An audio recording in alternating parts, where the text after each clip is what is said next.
활동도 하고 있고, 또 디자인 스튜디오라기에는 조금 민망하지만 개인 작업실에서 다른 작가들과 함께 좀 커머셜한 디자인 프로젝트도 열심히 진행하면서 살고 있는 제품 디자이너 겸 아티스트 김충재이고요. 학부 때 전공을 순수미술을 했어요. 서양화 전공을 했고, 중간에 디자인 회사에서 일을 했고, 그 이후에 이제 대학원에서 제품 디자인을 전공했기 때문에, 제품 디자인 전공할 때 이제 저도 이제 디터 람스님 10개명을 거의 뭐 달달 외우는, 디자인은 뭐다? less is more, 약간 이렇게 한국식 그 아시죠? 교육방법처럼 그렇게 공부를 했었습니다. 네, 10개명 중에서 혹시 더 가장 그 10가지 중에서 좋아하거나 혹은 이거는 조금 난 동의하지 않아, 이런 개명이 있나요? 참 어떻게 보면은 정답과 같은, 그리고 후카사와 나오토 네. 님도 이제 영화 내에서 거의 뭐 교과서 같은 분이다, 네. 그렇게 말씀을 하셨기 때문에 전반적으로 사실은 다 동의를 하는 편이고요. 네. 그 부분에 대해서 제가 이 부분은 마음에 안 들어요 이렇게 말씀드리면 큰일 나죠. 아니, 제가 지난번에 우리 작가분 네. 했을 때 그런 얘기 했었잖아요. 혁신 디자인은, 좋은 디자인은 혁신적이어야 된다.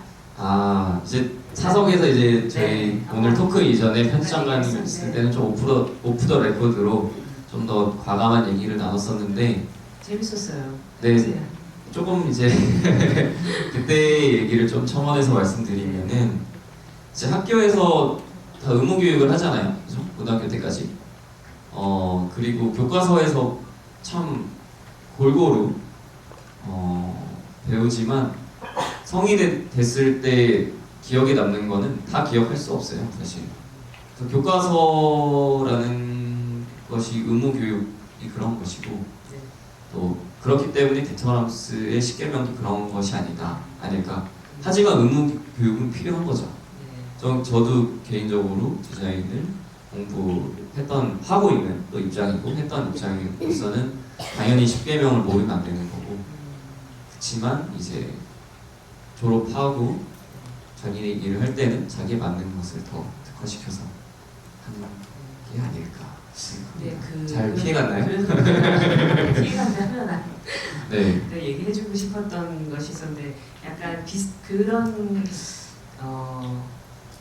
꼭 혁신적이어야 할까라는 거에 대한 얘기를 잠깐 했었어요. 저는 네, 맞습니다. 참 재밌게 들었어요. 1번 10개명이 디자인은 혁신적이어야 된다는데, 굿 디자인, 네. 이노베이티브 이렇게 나왔던 것 같은데. 표현하시는 건가요? 네, 영화에서 그렇게 나왔던 걸 기억나요. 디터람스도 저기서 보면은 기술에 본인은 별로 관심 없다고 그랬잖아요. 그분도. 근데 반드시 혁신적이어야 될까? 그렇지만은 저는 뭐 그런 걸 그러니까 꼭 반드시 기술과 혁신이 맞습니다. 같이 네. 가야 되는 거기 때문에, 그렇지 않은 디자인의 영역을 한번 탐험해보고 싶다, 이런 얘기 하셨잖아요. 되게 네. 무슨 말씀을 하셨냐면요. 저도 이제 프리랜서로 활동을 했었고, 대학원을 다니고 있는 중에도 그렇고, 또 이런 이제 디자인 팀으로서 설계라던가, 우리 기구 설계라고 하는데, 이런 목업 작업도 이제 하는 프리랜서로 일을 많이 했었습니다. 쉽게 말하면은 디터럼스가 그런 이제 브라운 제품을 만들 때 혼자 다 만들지 않잖아요. 팀 작업으로 하고, 이제 헤드 디자이너인 거지, 수석 디자이너인 거지, 이제 어떤 엔지니어들의 영혼을 많이 갈아 넣었을 거예요. 그 레코드판 이렇게 밑에서 쭉 올라오는 거, 이런 거 엄청 완강하게 올라와야 된다 하면은 엔지니어들이 만들어야 되는 거고, 그렇기 때문에 혁신적인 엔지니어와 디자이너와 그리고 이제 브라운이라는 브랜드의 3박자가 갖춰졌기 때문에 제품이 나올 수 있는 거지만, 사실은 저는 이제 조금 혼자 만들 수 있는 쪽에 더 많이 관심을 가지는 것 같아요. 최대한 엔지니어의 도움이 없는 상태에서 만들 수 있는 제품들에 관심을 많이 가지고 있고, 그리고 이제 쓰는 재료들도 도자기라던가 비철 금속이라던가 나무라던가 이런 조금 더 클래식한 재료를 활용해서 어떤 오브제라던가 작품을 만들고 있기 때문에 클래식한 재료를 쓸 때 혁신적이 쉽지 않아요. 도자기 유약으로 혁신적이고 쉽진 않지만 또 그거를 이제 현대성을 가지고 재해석한다던가 이런 데서 또 창의성이 발현된다고 생각하기 때문에 또 어떤 일정 부분에서는 그런 혁신적인 부분에 동의도 하지만 또 동의를 갸우뚱하게 되는 그런 부분이 있겠죠. 이런 네. 근데 저기 보면 마찬가지로 이 영화에서도 보면 디터람스가 자기 팀을 이끈 얘기가 좀 나오잖아요. 근데 실제로 보면 스타 디자이너이긴 했던 것 같아요. 영화에서도 그대로 나오는 걸 보면. 근데 자기 팀을 잘 꾸려간 리더십에 대한 얘기를 좀 하면 좋을 것 같은데요. 실제로도 본인도 디자인을 잘했지만 리더십이 좋았는데 그의 리더십은 이런 것이었대요. 그러니까 누구에게 지시하거나 강요하지 않고 다른 사람들이 충분히 객관적으로 동의를 할 수 있도록 자기가 반복해서 그 행동을 했다고 합니다. 그리고 팀 분위기도 굉장히 자연스러웠다고 해요. 그리고 디터람스가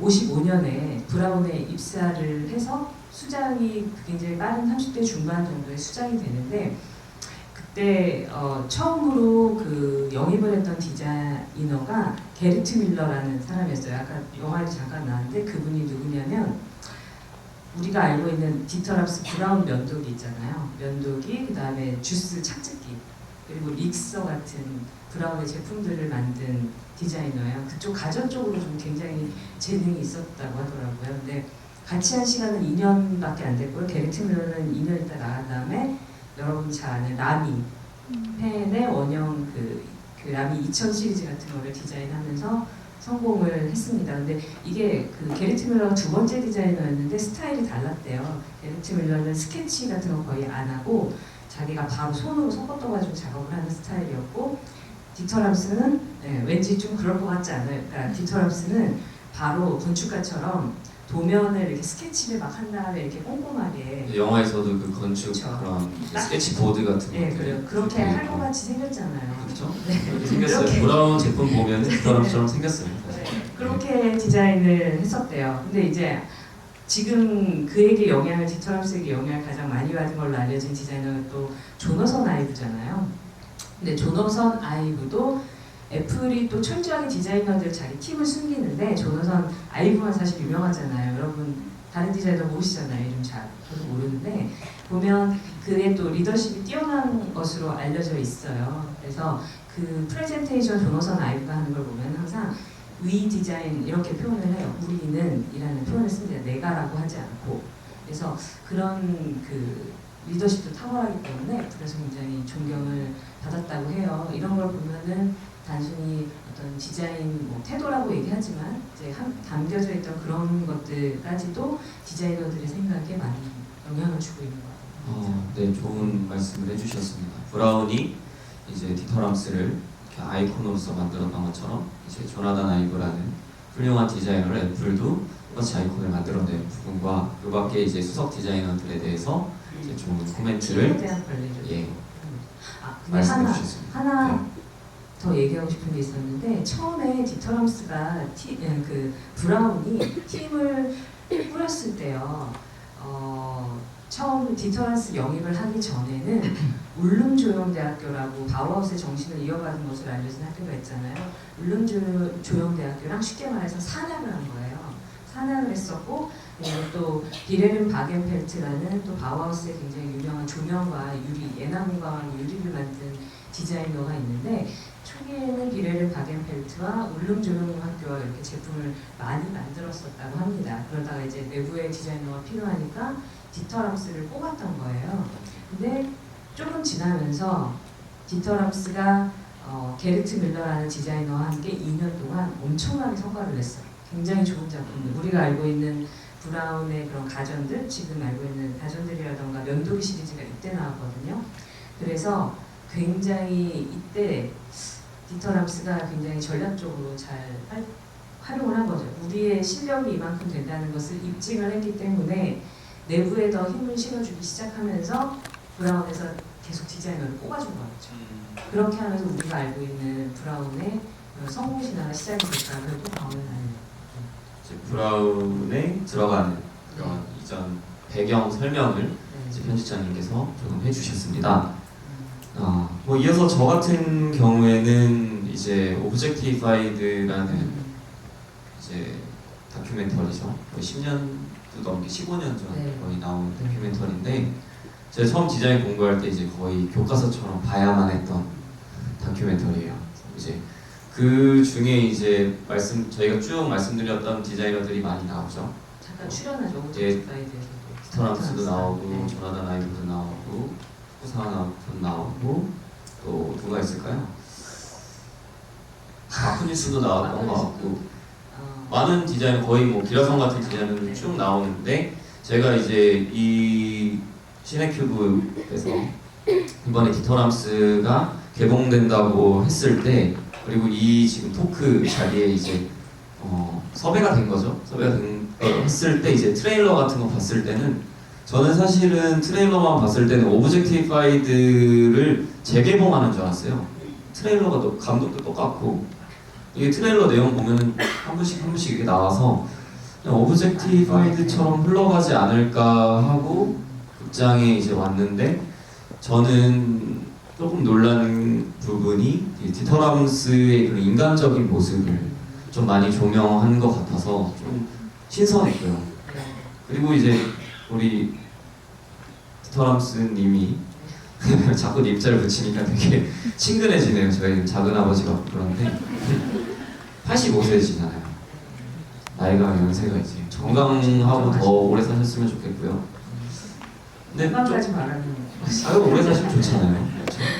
저도 오래 살고 싶고 다 여러분들도 다 오래 건강하게 사시는 게 중요한데 조금 쓸쓸해 보이더라고요. 이제 그 비초에 갈 때 영국의 그 길 건널 때 사람들 막 분주하게 핸드폰 보면서 막 가는데 혼자서 이제 못마땅한 표정 살짝 뭔가 불만이 많죠. 야. 디지털 세계에 대한 불만이 되게 많아 보이죠. 못마땅한 그 얼굴. 약간 이런 거랑 지팡이 요즘 뭐 혹시 이런 거 느끼셨어요? 하고 그 산책로의 뒷모습 같은 부분들이 쫙 나오는 부분들 그리고 처음에 이제 본인의 집에서 먼지 터질 때 이런 장면들이 조금 고독하고 조금 쓸쓸한 느낌을 저는 그런 영화에서 받았습니다. 근데 이 영화를 보면은 취미가 없다고 했잖아요. 저는 그쵸. 아주 그러니까 면지 터는 장면에서 저는 그게 느껴졌어요. 아, 저 양반은 취미가 없으니까 자기가 디자인한 오디오에 먼지를 털고 있다는 60년을 그렇게 사신 거예요. 저는 그 집에서 50년 살았다고 합니다. 그쵸. 네. 디자이너 한 20대 때부터 했다고 치면 20년 했는데 산 거는 50년 참 대단한 것 같아요. 한 집에서 50년 살 수 산 있어요. 집에서 50년을 그리고 제가 봤을 때는 인테리어가 초창기 했던 것과 거의 똑같다고 들었고요. 가본 그쵸. 적은 없지만 네. 이 비초의 쇼룸, 근데 디터람스 집에 가보지 않아도 우리는 추측할 수 있는 게요. 비초의 쇼룸이 거실하고 똑같대요. 그래서 나중에 혹시 다른 데 가서 런던이나 이런 데 가서 비초의 쇼룸 보시면 이런 데서 사는구나 하고 아실 수 있을 것 같아요. 그렇죠. 또 한편으로는 되게 또 그런 완강하시잖아요. 아주 매우 완강. 매우 완강하시고 매우 일관 되신 모습들. 뭐 비초의 사업을 짓는데 이제 내장재에 있는 그런 글자 지우라고 샌딩 샌딩에서 하라고 지우라고 네, 말씀하셨는데 그런 부분들 그리고 이제 비초의 그 의자 패브릭으로 저라면 패브릭으로 만들었을 거거든요. 가죽으로 하는 무조건 가죽이에요. 이런 부분들에서 참 그런 일관되고 완강한 성격을 네. 가지고 계신다는 좀 인간적인 면모를 인간적이지만 자칫하면 요즘에는 소리를 들을 수도 있어요. 아이고, 저는 또 팀에 저런 분이 있으면 굉장히 회의하기 힘들 것 같아요, 솔직히. 요즘에는 저런 분이 계시면 다들 지금 여러분들 마음속에 어떤 단어가 떠오르셨을 것 같은데 특히 그런 측면도 좀 있다고 입밖에 생각해요. 꺼내면 큰일 날 것 같아요. 뭐 그냥 이거 근데 여기서만 보시고 말 거니까요. 뭐 인터넷에 이런 영상 돌아다녔어요. 모르죠. 요즘에 SNS로 네, 그런 얘기 했다라고 편집장님 또 조심하셔야 되지 않아요? 저는 괜찮은데. 감사합니다. 말에 책임을 져야 되기 때문에 또 이런 공식적인 네, 자리에서는 그렇지만 그 단어를 꺼내면 생각하고 계실 거니까 꺼내면 힙합이에요. 괜찮은 꺼내면 힙합은 저는 힙합이 아니기 때문에 참겠습니다. 네. 하지만 네, 중요한 거는 일관성이 있잖아요. 저는 사람은 네. 일관성 있는 게 예측 가능한 사람이 좋은 사람이라고 생각하거든요. 왜냐면 예측 가능한 사람. 왜냐면 일반 사람이기도 하죠. 일관성이 예측 가능하신 건 좀 이제 봐야 될 것 같은데 일관성이 예측 가능하다는 거는 일관성이 있다는 얘기거든요. 근데 저분은 한결같이 저렇게 하셨기 때문에 너무 깐깐하고 좀 그런 거 아니야? 라고 생각해도 인정할 수밖에 없는 할 말이 없어요. 너무 정답이기 그렇죠. 때문에 너무 할 말이 없어요. 저런 너무 많은 업적을 가지고 있으신 네. 분이라 뭐라 할 수가 없어요. 어떻게 제가 뭐 반론을 해서 좀 태클을 걸어보려고 해도 저 같은 사람은 태클 걸면 잘 넘어지는 사람이에요. 넘어질 부분이 많아요. 인정합니다. 네. 근데 너무 이렇게 완벽주의자. 육각형으로 능력치를 판단 육각형 꽉 차 있는 네. 완벽주의자고 그런 저는 분이기 때문에 실생활에서는 사실 별로 이렇게 재밌는 분은 아닌 것 같아요. 말하는 걸 보시면 다 느끼셨겠지만 그렇죠. 네, 뭐 그런 훌륭함이 있기